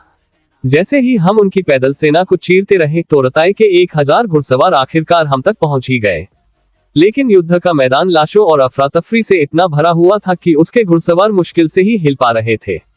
भाइयों, उन्हें काटते रहो, मैं जाकर उनकी घुड़सवार सेना के साथ खेलता हूँ, मैंने कहा और अपने काले लोहे के भाले को टोरी के 1000 घुड़सवारों की तरफ मोड़ लिया और बिल्कुल अकेला ही आगे बढ़ गया। मैं जहां से भी गुजरा, लाशों के ढेर लग गए। इसे मार डालो, तोरताई ने चिल्लाकर कहा। वह हैरान था कि एक अकेला आदमी 1000 घुड़सवारों पर धावा बोल देगा। मेरा भाला मेरी पहुंच में आने वाली हर चीज को चीर रहा था। जिसे भी यह छूता वह या तो मर जाता या घायल होकर गिर पड़ता। घुड़सवारों ने मुझे घेर लिया, अपनी तलवारें उठा ली और सबने एक साथ वार किया। स्टील से स्टील टकराए, 1 दर्जन तलवारें मेरे भाले से टकराकर बीच से साफ टूट गईं और मेरे आसपास के घुड़सवार सदमे में सुन्न रह गए। उसी हिचकिचाहट के पल में मैंने अपना भाला एक पूरे गोल चक्कर में घुमाया। एक ही बार में 1 दर्जन गले कट गए और उतने ही घुड़सवार अपने घोड़ों से नीचे गिर पड़े। जमीन पर गिरने से पहले ही उनकी मौत हो चुकी थी। दीवार पर अधिकारी ली की आंखें चमक उठी। ये ब्लैक कैवेलरी है, हमारी कुमुक आ गई है, भाइयों मारो। दीवार पर मौजूद रक्षकों ने काले घुड़सवारों को नीचे दुश्मन को चीरते हुए देखा और उनमें एक नई ताकत आ गई। वे पूरी ताकत से पलटवार करने लगे। जल्द ही जो व्हाइट वुल्फ सैनिक दीवार पर चढ़ने में कामयाब हो गए थे, उन्हें वापस नीचे फेंक दिया गया और उनके पास एक और हमला करने की हिम्मत नहीं बची थी। उनकी पैदल सेना, जो कभी हजारों में थी, अब तितर-बितर और टूट चुकी थी। उनमें से केवल मुट्ठी भर ही वापस शिविर तक पहुंच पाए थे। जो भी मुझे रोकेगा वो मरेगा। मेरी आंखें आग उगल रही थी जब मैंने अपने चारों ओर मौजूद घुड़सवारों के घेरे को काटा और भीड़ में तब तक खोजा जब तक मुझे तोरताई नहीं मिल गया। मैंने अपने घोड़े को सीधे उसकी तरफ मोड़ लिया। इसे रोको, टोरी ने पुकार कर कहा। वह इस सब के बावजूद शांत था और मुझे घेरने के लिए और घुड़सवारों को निर्देश दे रहा था। देखते हैं तुम ऐसा कर पाते हो या नहीं, मैंने मुस्कुराते हुए कहा। इतने दिनों की मारकाट ने मेरे स्टेट्स को आसमान पर पहुंचा दिया था। अब तो शायद एक 7वें दर्जे का योद्धा भी मेरी बराबरी नहीं कर पाएगा। तोरताई ने देखा कि उसके सैकड़ों घुड़सवार मुझे अकेले घोड़े पर नहीं रोक पा रहे थे। उसके चेहरे पर डर की लहर दौड़ गई और उसने जोर से एक आदेश दिया। मेरी तरफ हवा को चीरते हुए तीर आए। मैंने अपना काला लोहे का भाला घुमाया और हर एक तीर को हवा में ही गिरा दिया। एक ने भी मुझे नहीं छुआ। घोड़े को मारो, टोरी ने चिल्लाकर कहा। मुझे बिना किसी खरोंच के 1 दर्जन से ज्यादा तीरों को रोकते हुए देखकर वह घबरा गया था। मैंने अपनी इलियां रकाब में गड़ाई और खुद को हवा में उछाल दिया। 1 दर्जन व्हाइट वुल्फ घुड़सवारों के सिरों पर पैर रखते हुए मैं टोरी के बहुत करीब पहुंच गया। जब मैं उससे 10 मीटर से भी कम दूरी पर था तो मेरे सिर की तरफ एक तीर तेजी से आया। मैंने उसे अपने भाले से दूर धकेल दिया और उस गति का इस्तेमाल करके अपने नीचे एक घोड़े पर कूद पड़ा। मुझे बचाने के लिए शुक्रिया, मेरे राजकुमार, टोरी ने कहा जब उसने देखा कि वह वार ताइलू की तरफ से आया था, जो बिल्कुल सही समय पर घोड़ा दौड़ाते हुए वहां पहुंच गया था। तुम किस्मत वाले हो, अगली बार इतने लकी नहीं होगे, मैंने सहमे हुए तोरताई को देखकर मुस्कुराते हुए कहा। जैसे ही टीयू 1000 और घुड़सवारों के साथ वहां पहुंचा, मैंने अपने घोड़े को एड़ लगाए और घेरा तोड़कर बाहर निकल गया। टीयू तोरताई के बगल में आया और उसने मुझे पकड़ने और जान से मारने की कसम खाते हुए मेरा पीछा करने का आदेश दिया। भाइयों, पीछे हटो, मैंने चिल्लाकर कहा और तेज घोड़ा दौड़ाते हुए युवांग, ले चिन शान और बाकी लोगों तक पहुंच गया। चलो चलते हैं, लीन शान ने चिल्लाकर कहा और हमारे 800 घुड़सवार मेरे पीछे उत्तर की ओर निकल पड़े। उनका पीछा करो, किसी को जिंदा मत छोड़ना, टीयू ने आदेश दिया। अब उसके आसपास 2000 से ज्यादा घुड़सवार इकट्ठे हो चुके थे जो हमें जाते हुए देख रहे थे। टोरी ने हामी भरी और उन 2000 घुड़सवारों को लेकर हमारे पीछे लग गया। हमारे पीछे घोड़ों के खुरों की आवाज तेज होती जा रही थी। मैंने अपने 800 लोगों के सबसे आगे अपनी रफ्तार धीमी कर दी। टाइगर, वे हम तक पहुंच रहे हैं, लेयान शॉन ने पीछे आ रहे व्हाइट वुल्फ घुड़सवारों की भारी भीड़ को देखते हुए कहा। कोई बात नहीं, तुम सब आगे बढ़ो, मैं उन्हें रोके रखता हूँ, मैंने कहा, और फिर ली चोनगान की तरफ मुड़ा। मुझे धनुष दो। मैंने अपना घोड़ा मोड़ा, उससे धनुष और तरकश लिया और चुपचाप उन 2000 घुड़सवारों के आने का इंतजार करने लगा।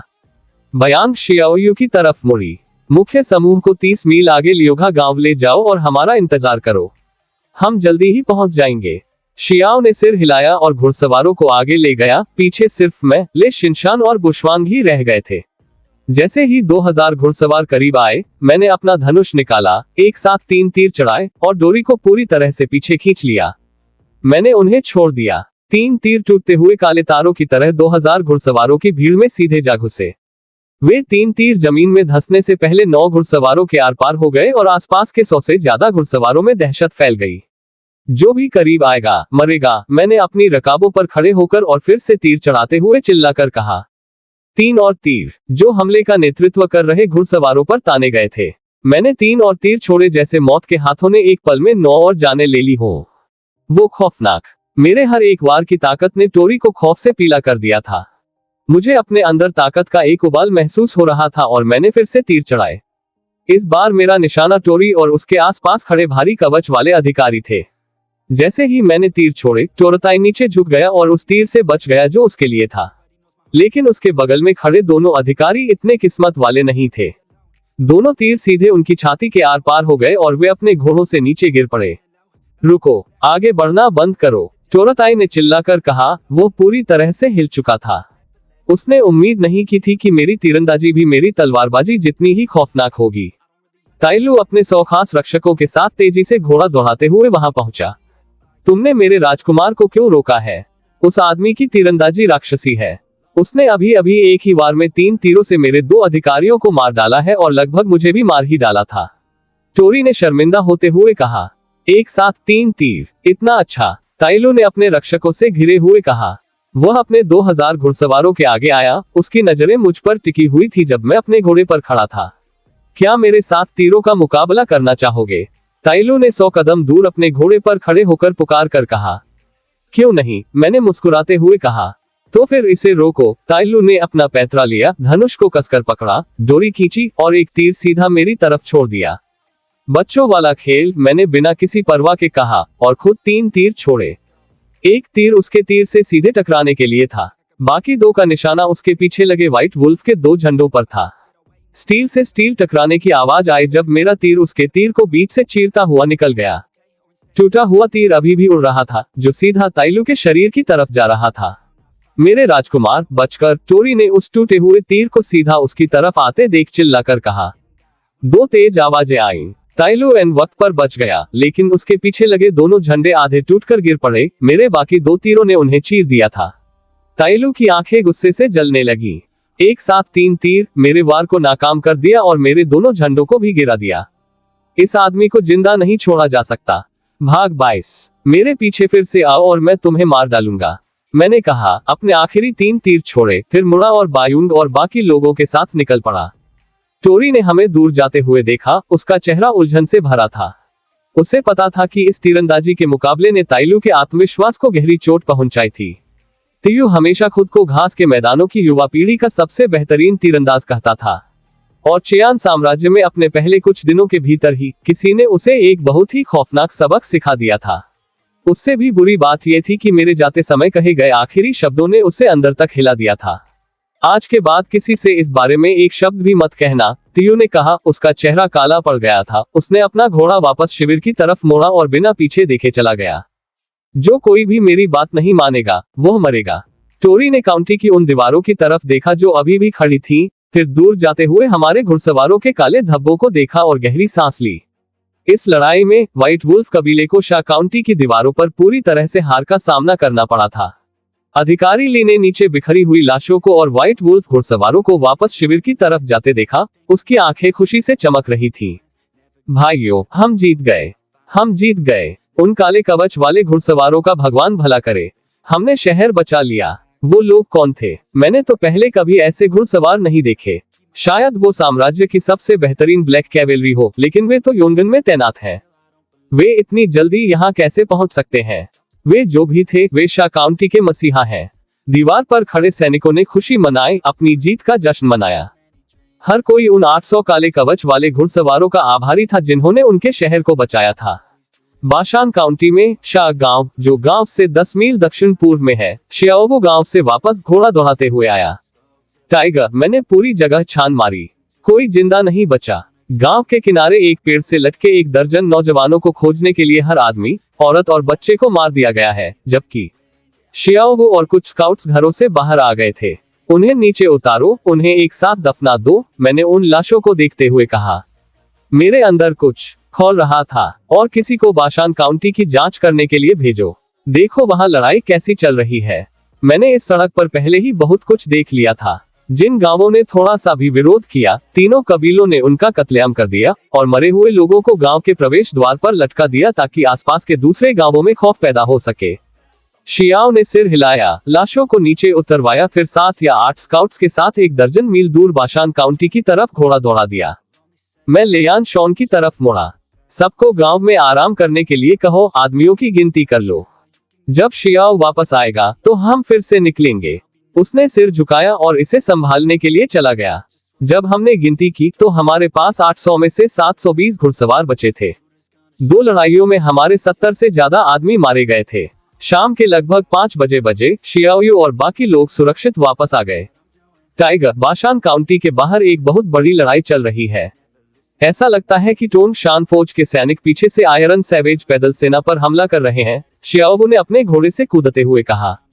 सब अपने घोड़ों पर बैठो, हम अभी बाशान काउंटी के लिए निकलेंगे, मैंने मौके पर ही फैसला करते हुए कहा। सबने अपना सूखा मांस और रोटी पैक की और वापस अपने घोड़ों पर चढ़ गए। मैंने आदेश दिया और 700 से ज्यादा घुड़सवार मेरे पीछे तेजी से बाशान काउंटी की तरफ निकल पड़े। 1 दर्जन मील ज्यादा दूर नहीं था। बाशान काउंटी के बाहर युद्ध के मैदान के किनारे तक पहुंचने में हमें चाय पीने जितना समय ही लगा। पूरा मैदान अफरा तफरी का शिकार था। 10,000 आयरन सैवेज पैदल सैनिक काउंटी की दीवार पर हमला कर रहे थे, जबकि उनके पीछे से टोनगन किलो के 3000 सैनिक लड़ रहे थे। इस बीच हजारों आयरन सैवेज घुड़सवार टोनगान सैनिकों के दाएं बाएं और पीछे से लगातार हमला कर रहे थे, जो साफ तौर पर उन्हें घेरने और पूरी तरह से खत्म करने की कोशिश कर रहे थे। भाइयों, डटे रहो। 3000 टन सैनिकों का नेतृत्व कर रहे लू जिंगबेई बीच में ही फंस गए थे। पछतावा उनके चेहरे पर साफ लिखा था। उन्हें इतनी लापरवाही से बाशान की मदद के लिए नहीं आना चाहिए था। वह अपने आदमियों को सीधे एक आयरन सैवेज के जाल में ले गए थे। ये सच है कि उनके हमले ने काउंटी को टिके रहने में मदद की थी, लेकिन अब वह और उनके 3000 आदमी उसी जाल में फंस गए थे। हजारों आयरन सैवेज घुड़सवारों से घिरे होने के कारण वह ना तो आगे बढ़ सकते थे और ना ही पीछे हट सकते थे। इसी तरह चलता रहा तो दिन खत्म होने से पहले उनकी पूरी सेना का सफाया हो जाएगा। ठीक उसी समय जब लू जिंगबे उम्मीद छोड़ रहे थे, दक्षिण से एक काली लहर उठी और उसके साथ आने वाली गड़गड़ाहट ने उनके अंदर कुछ हिलाकर रख दिया। घोड़े पर सवार एक संदेशवाहक ने खुशी से चिल्लाकर कहा, अधिकारी लियू, वो लोग हमारे आदमियों जैसे लग रहे हैं। एक टुकड़ी के नेता का चेहरा चमक उठा। लगता है ये ब्लैक कैवेलरी है। क्या दरबार ने सच में सेना भेजी है? जो भी हो, बस इतना ही काफी है कि वे हमारी मदद के लिए यहाँ हैं। आदमियों को बता दो कि हमारी कुमुक आ गई है। लू जांगबी ने अपना भाला कसकर पकड़ते हुए चिल्लाकर कहा। मैंने आदेश दिए क्योंकि हम युद्ध के मैदान के करीब पहुंच गए थे। लीन शान, 300 लोग लो और उनकी घुड़सवार सेना के बाएं हिस्से पर हमला करो। बयांग, 300 लोग लो और दाएं हिस्से पर हमला करो। बाकी 100 से ज्यादा घुड़सवारों के साथ मैं सीधा आयरन सैवेज घुड़सवार सेना के सबसे घने हिस्से पर हमला करूंगा। उनकी घुड़सवार सेना को तोड़ दो और पैदल सेना कोई मायने नहीं रखेगी। ले चिन शान और बयांग ने अपने घुड़सवारों को लिया और दोनों तरफ से हमला कर दिया। मैं सबसे आगे रहा। मेरा काला लोहे का भाला मेरे रास्ते में आने वाली हर चीज को उड़ाता रहा और मुझे रोकने के लिए कुछ भी नहीं था। मैं सीधा दुश्मन की घुड़सवार सेना के बीचों बीच जा घुसा।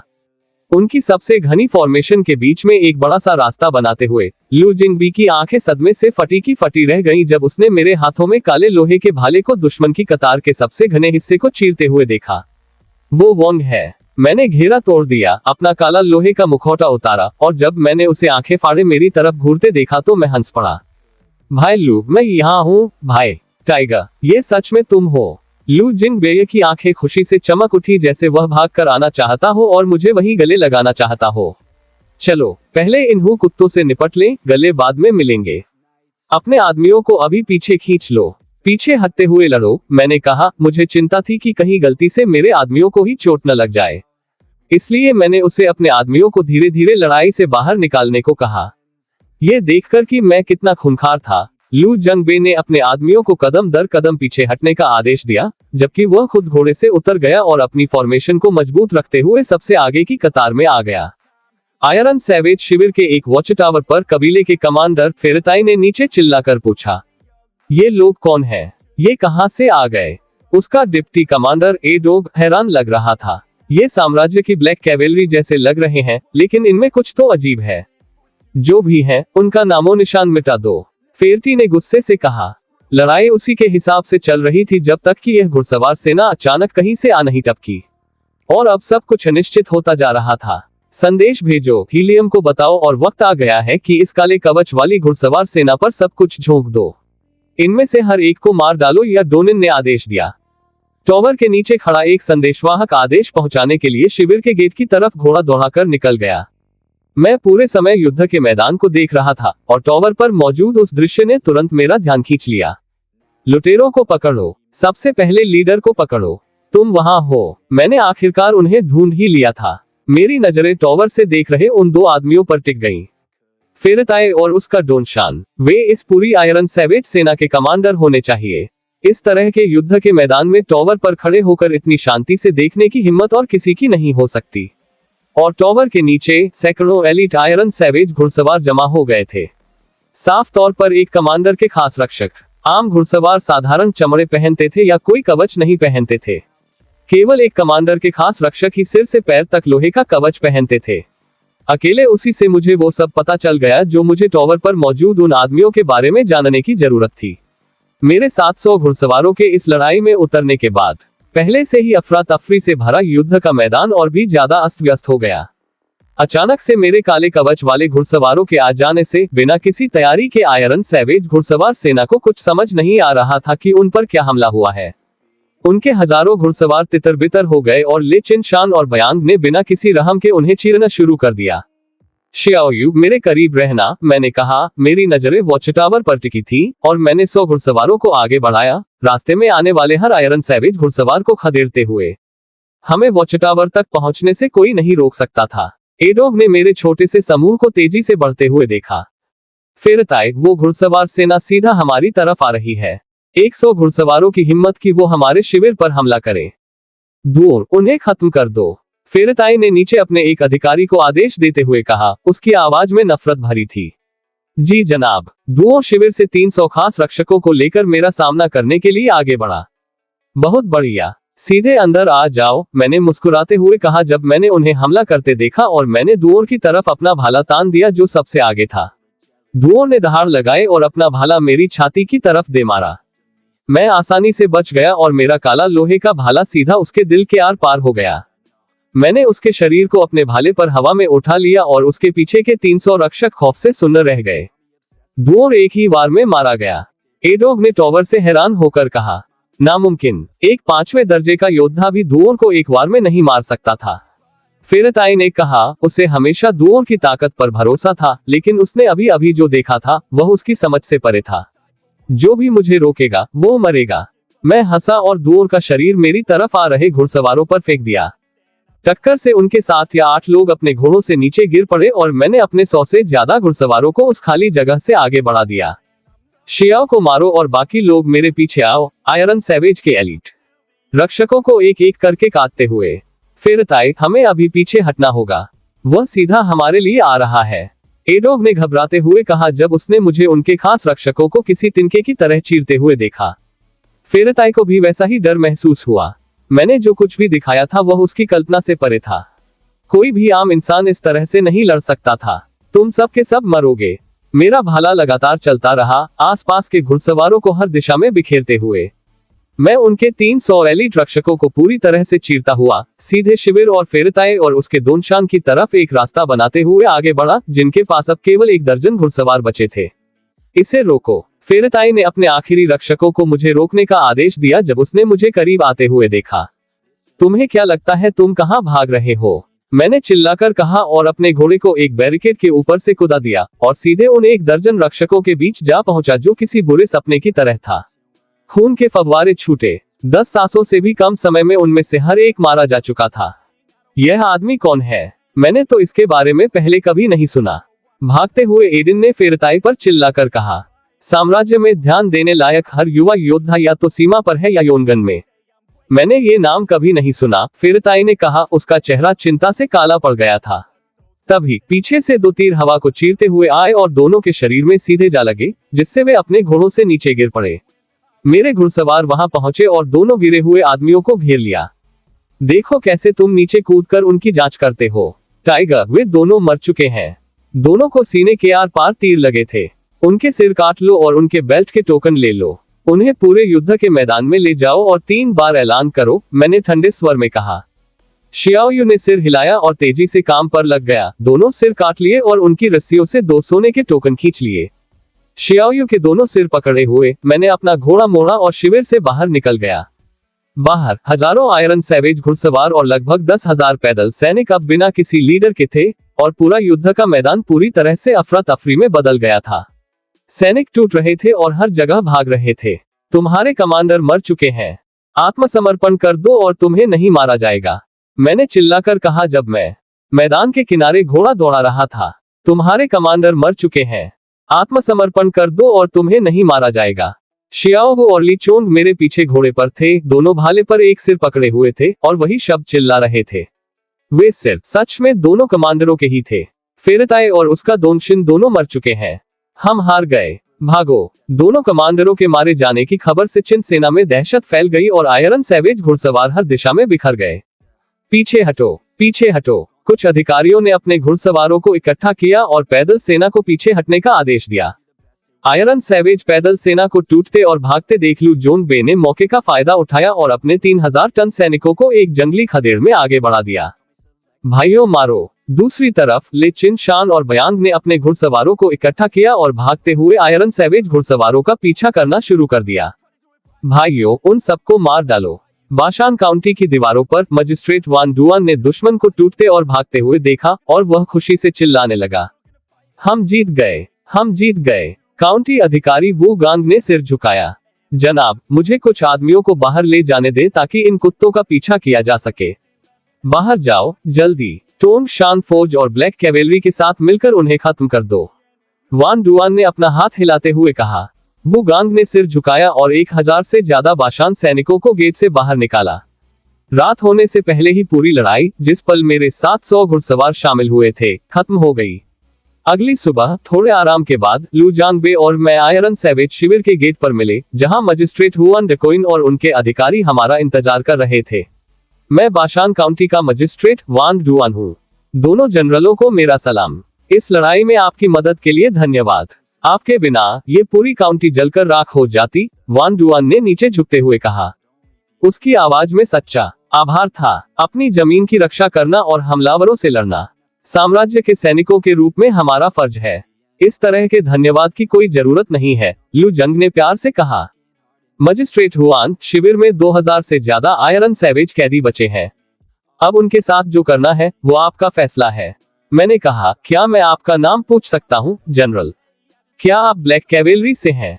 हुआन डुआन ने पूरे सम्मान के साथ पूछा। मेरा नाम वोंग हु है।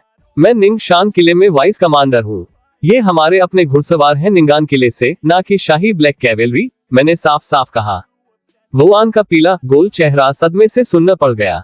तो आप जनरल वोंग हु हैं जिसका नाम पूरे लियोनघाओ में फैल गया है। मजिस्ट्रेट हुआन, भाई लू, मुझे अभी शे पास के लिए निकलना होगा। यहाँ की सफाई अब आपके हाथों में है, मैंने सीधे शब्दों में कहा। मेरी आवाज में कोई घमंड नहीं था। उसकी मुस्कान फीकी पड़ गई। शीशान पास जनरल, क्या आप इसे वापस लेने की योजना बना रहे हैं? ब्लैक माउंटेन कबीला पहले ही कुचला जा चुका है। व्हाइट वुल्फ कबीले को भी मेरे हमले से भारी नुकसान उठाना पड़ा है। आयरन सैवेज कबीला पूरी तरह से ढह गया है।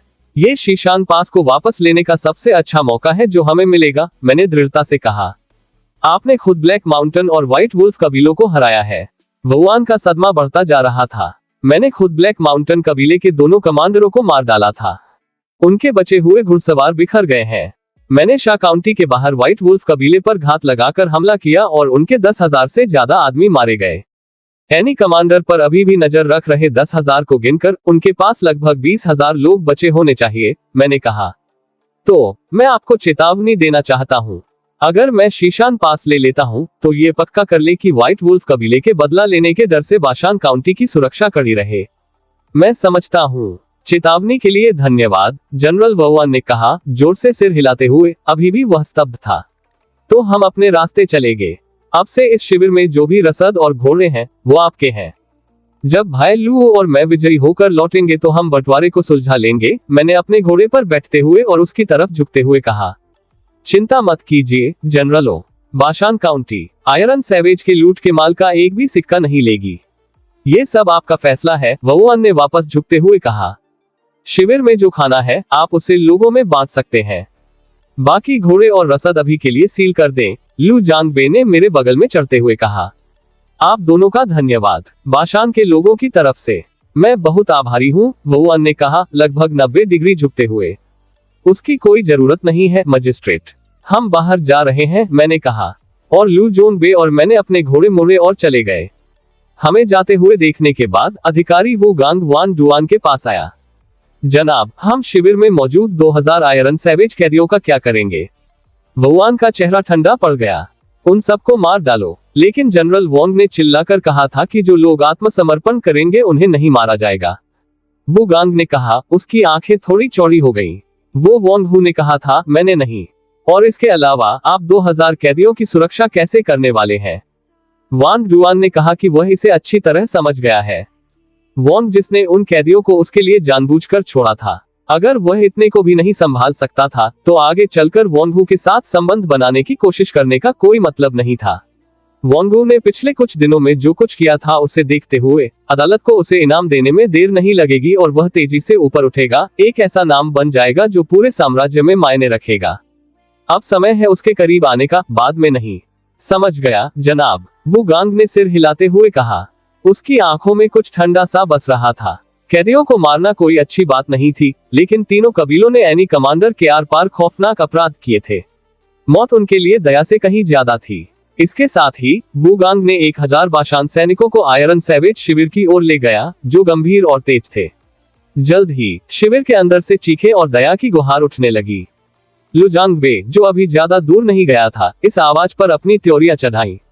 भाई टाइगर, क्या तुमने उन 2000 कैदियों को बाशान काउंटी के लिए छोड़ दिया था?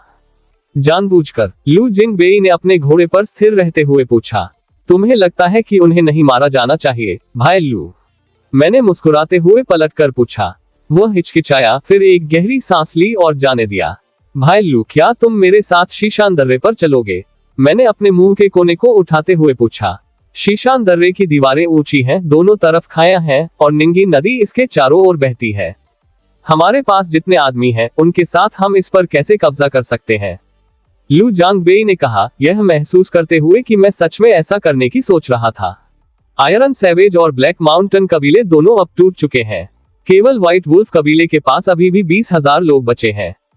अगर हम उनके प्रतिक्रिया करने से पहले शीशान दर्रे पर आगे बढ़ें, तो हम इस पर कब्जा कर सकते हैं, मैंने कहा।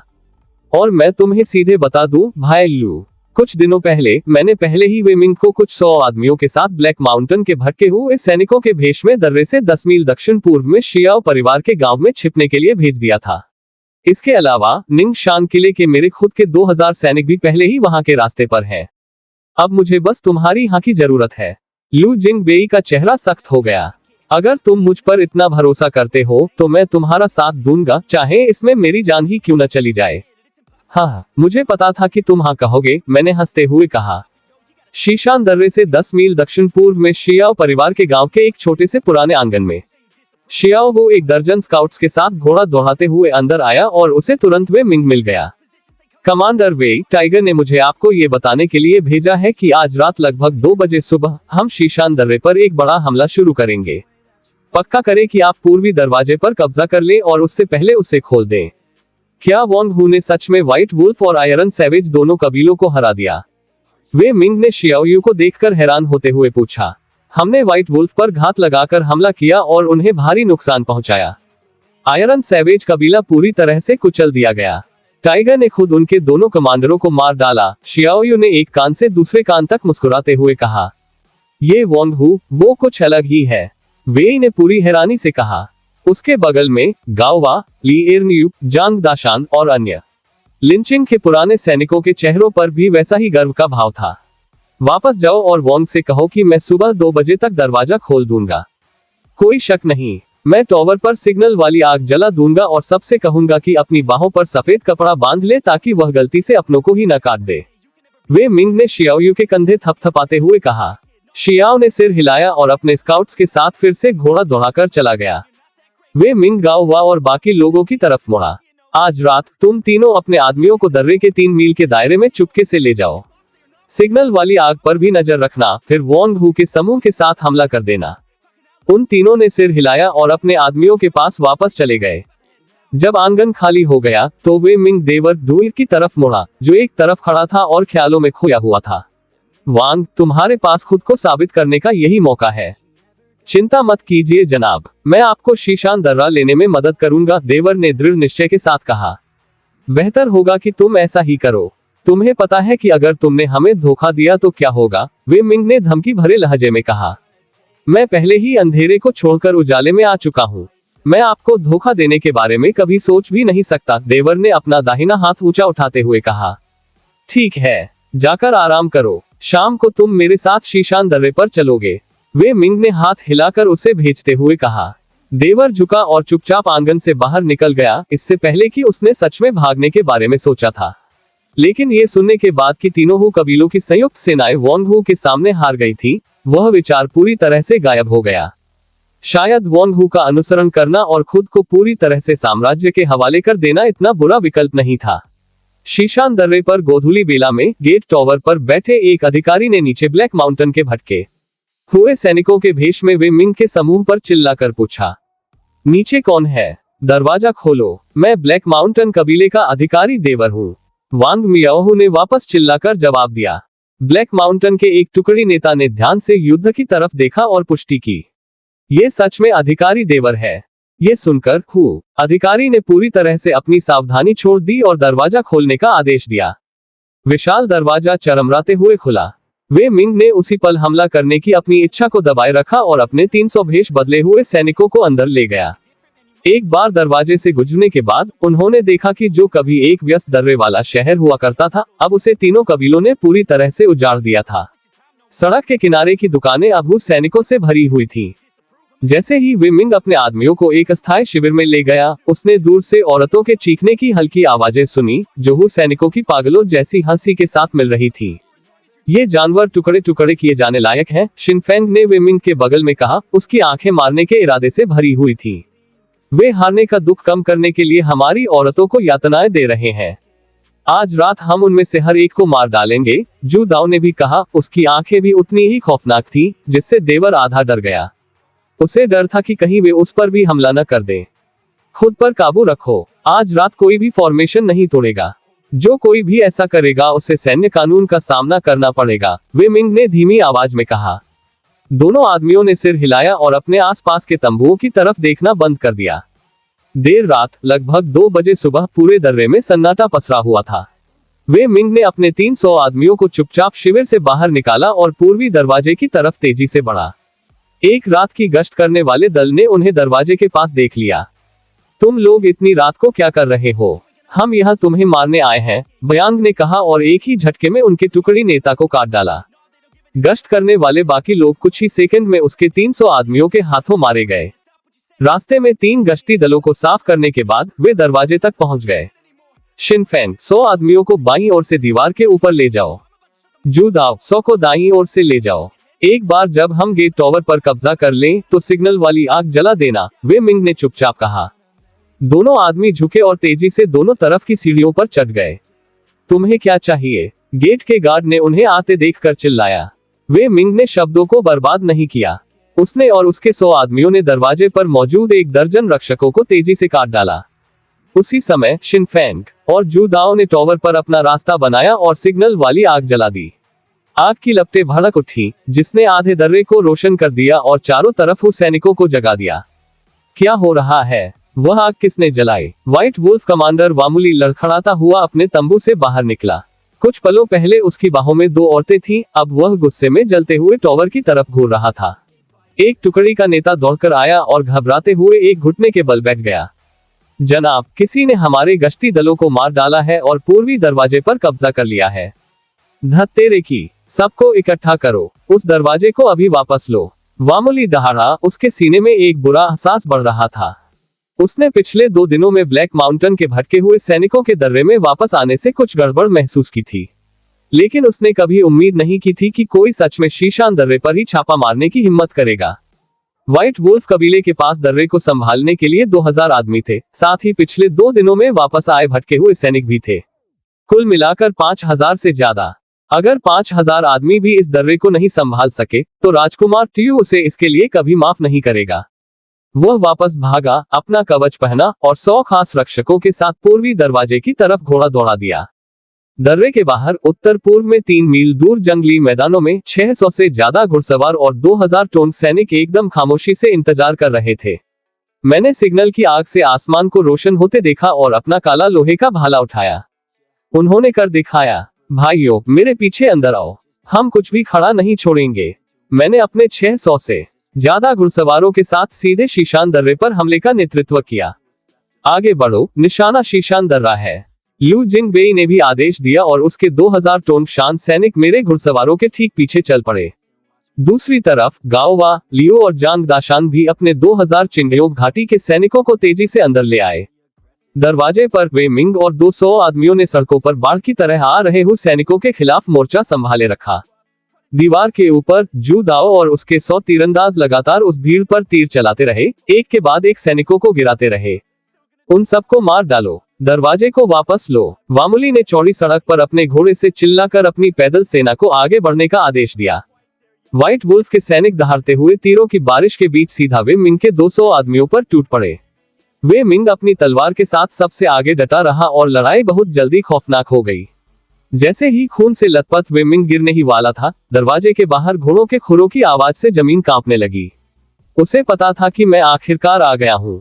हटो, सब पीछे हटो। शिनफेंग ने अपने बचे हुए 100 आदमियों के साथ आधा बेहोश वे मिंग को पीछे खींच लिया, जिससे मेरे घुड़सवारों के लिए रास्ता बन गया। मैं सबसे पहले घोड़ा दौड़ाते हुए दरवाजे को तोड़कर अंदर घुसा। मेरा काला लोहे का भाला मेरे रास्ते में आने वाले व्हाइट वुल्फ सैनिकों को आसानी से काटता चला गया। मेरे 600 से ज्यादा घुड़सवार मेरे पीछे अंदर घुसे और हमने अपनी रफ्तार कम किए बिना पूर्वी दरवाजे से लेकर पश्चिमी दरवाजे तक सीधे चीर डाला।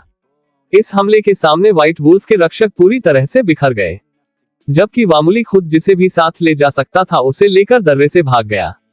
मारो मारो मारो। जैसे ही लू जांगबेई और गाओवा की पैदल सेना हमारे पीछे अंदर घुसी, पूरा दर्रा हमारे कब्जे में आ गया। कई हु सैनिक जो अभी तक सोकर भी नहीं उठे थे, वे अपने तंबुओं में ही मारे गए।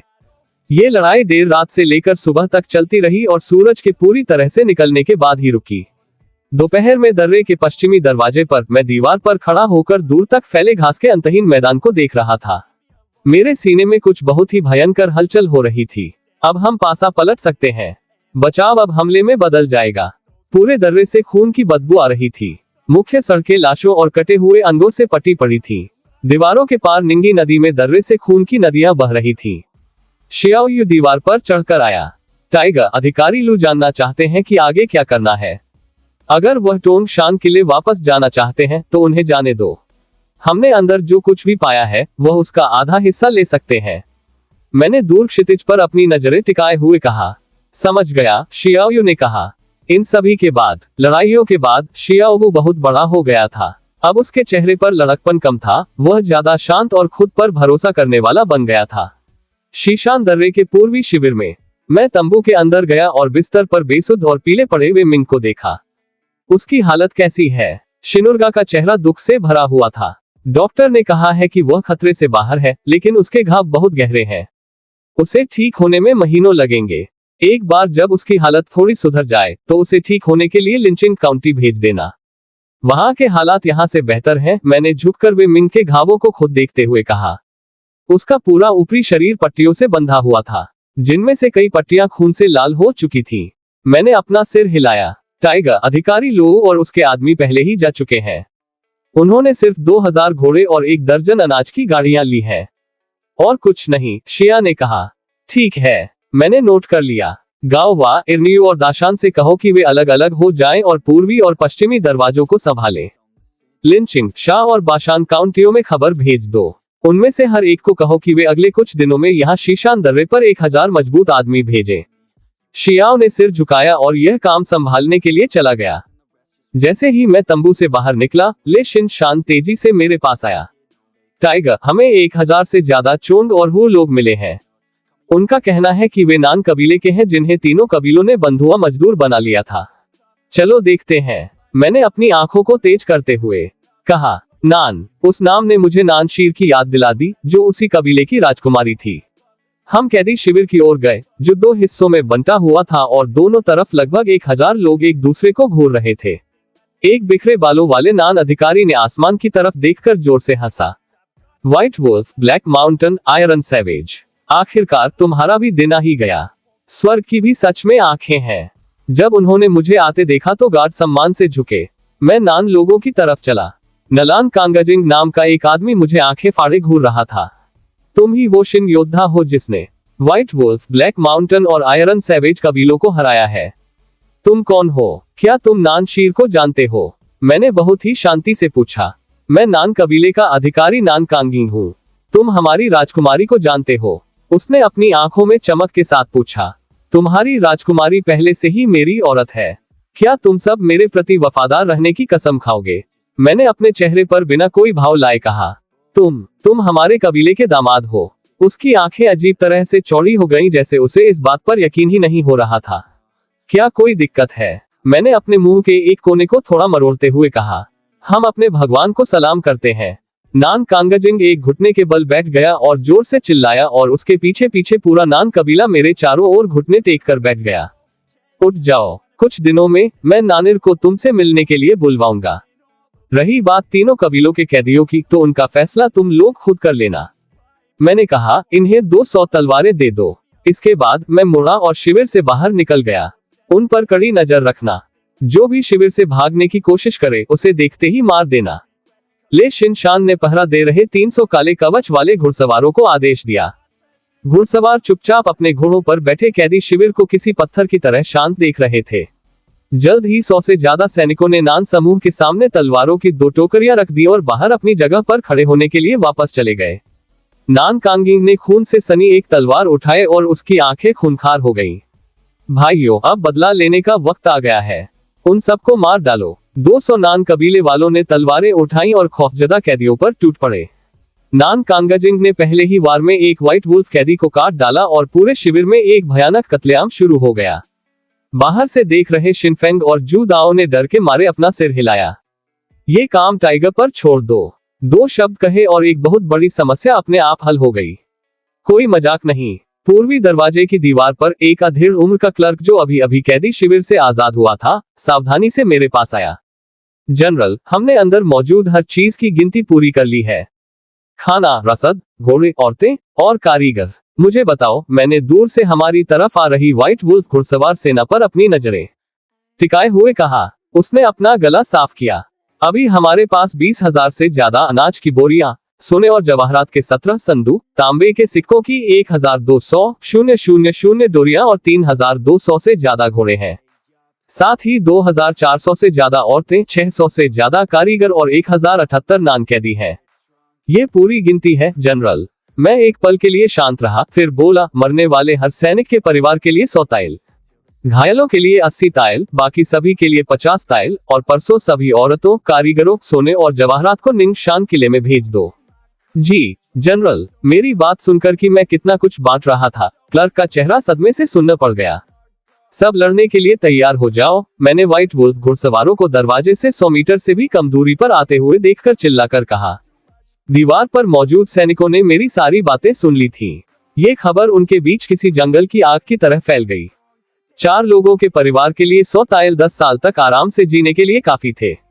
अकेले 50 ताइल भी इतनी बड़ी रकम थी जो किसी भी इंसान की जिंदगी बदल सकती थी। दीवार के नीचे राजकुमार ट्यू ने अपने घोड़े पर बैठकर दर्रे से आ रही दहाड़ को देखा। उसकी आंखों में उलझन और बेचैनी साफ झलक रही थी। मेरे राजकुमार, ऐसा लगता है कि शिन लोगों ने शीशान दर्रे पर कब्जा कर लिया है, अधिकारी वुली थाई ने दीवार पर लगे झंडे को घूरते हुए कहा। अब वहां व्हाइट वुल्फ का झंडा नहीं, बल्कि शिन साम्राज्य का लाल ड्रैगन का झंडा लहरा रहा था।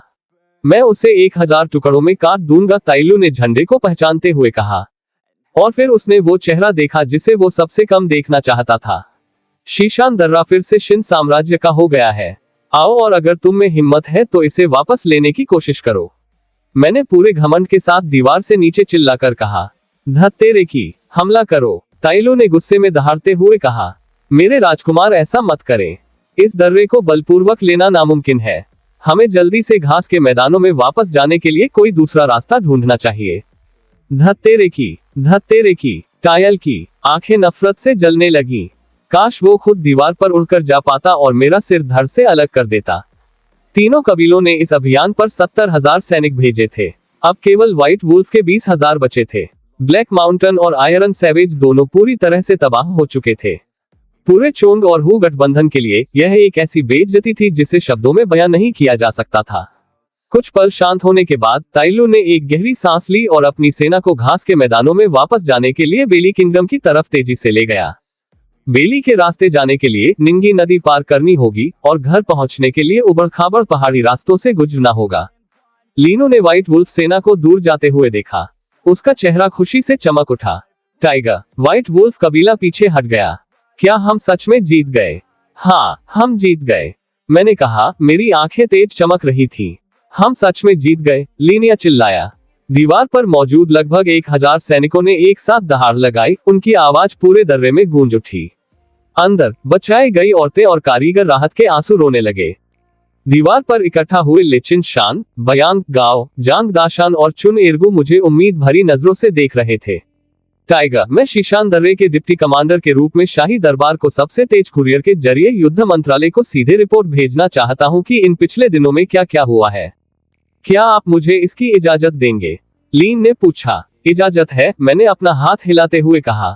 और हाँ, इसकी 2 कॉपी बनाना, एक लॉर्ड चिन के लिए जो कमांडरी के गवर्नर हैं, और एक लियोनहा सिटी के लिए। वे दोनों बाद में जा सकती हैं, कोई जल्दी नहीं। लीन ने सिर झुकाया और इसे संभालने के लिए तेजी से चला गया। बहुत बहुत बधाई, ऐसा लगता है कि आपको तरक्की मिलने वाली है, बुशवांग ने मेरे बगल में चलते हुए और नीचे दर्रे से शांति से बहती हुई चौड़ी निंगी नदी को देखते हुए कहा। आपको भी तरक्की मिलने वाली है, मैंने मुस्कुराते हुए कहा। आगे क्या? उसने थोड़ा बेचैन होकर पूछा। उसे पहले से ही मेरे द्वारा पनाह दिए गए 1000 से ज्यादा नान लोगों के बारे में पता था। सबसे पहले मैं 3000 की घुड़सवार सेना बनाना चाहता हूँ। तुम, लियान शान और नान कांगिंग में से हर 1000 घुड़सवारों का नेतृत्व करेगा। बाकी सब बाद में सोचेंगे, मैंने बिना किसी हिचकिचाहट के कहा। तुम्हें अपनी घुड़सवार सेना से बहुत प्यार है, पैदल सेना को कुछ नहीं समझते क्या तुम? उसने हल्की सी मुस्कान के साथ कहा। ऐसा नहीं है कि मैं पैदल सेना को नीचा समझता हूँ। घुड़सवार सेना के पास रफ्तार और सबसे मजबूत हमले की ताकत दोनों है। अगर हम घास के मैदानों के कबीलों को काबू में रखना चाहते हैं तो हमें एक ऐसी घुड़सवार सेना की जरूरत है जो उन्हें पूरी तरह से कुचल सके। मैंने दूर क्षितिज में गायब होते हुए व्हाइट वुल्फ घुड़सवारों को देखते हुए कहा। ये तो समझ आता है, लेकिन चिंगयोग घाटी में हमारे घोड़ों के रैंच पर ज्यादा से ज्यादा 4000 घोड़े ही रह सकते हैं और वहां और जगह नहीं है, उसने कहा। वह साफ तौर पर इस बात से प्रभावित थी कि मैंने इतनी दूर की सोची थी। तो फिर हम एक नया रैंच ढूंढेंगे। अगर कोई नहीं मिलता है तो हम अपने लिए घास के मैदान का एक हिस्सा ले लेंगे, मैंने कहा। मेरी आंखें तेज थीं। उसके पास इसका कोई जवाब नहीं था। बस मुझे लगा कि मैं दिन ब दिन और ज्यादा महत्वाकांक्षी होता जा रहा हूँ। 5 दिन बाद इंपीरियल पैलेस ताई हॉल की राजधानी योंगन में सम्राट शियाओ लांगिंग अपने सोने के सिंहासन पर बैठे थे। युद्ध मंत्रालय की रिपोर्ट पढ़ते हुए वो और जोर जोर से हंस रहे थे। हाँ, वोंग हु, क्या आदमी है। हॉल के दाईं ओर खड़े दर्जनों सिविल अधिकारी आपस में फुसफुसा रहे थे। वो पूरी तरह से भ्रमित थे कि आखिर क्या चल रहा है। बाईं ओर खड़े सैन्य अधिकारी शांत रहे, लेकिन उनके चेहरे भी दिखा रहे थे कि वे भी कुछ जानना चाहते हैं।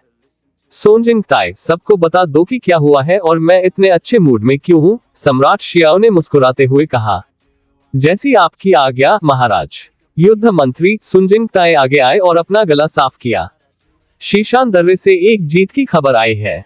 निंग शान किले के वाइस कमांडर वोंग हु ने व्हाइट वुल्फ, ब्लैक माउंटेन और आयरन सैवेज कबीलों की 70,000 आदमियों की संयुक्त सेना को कुचल दिया है।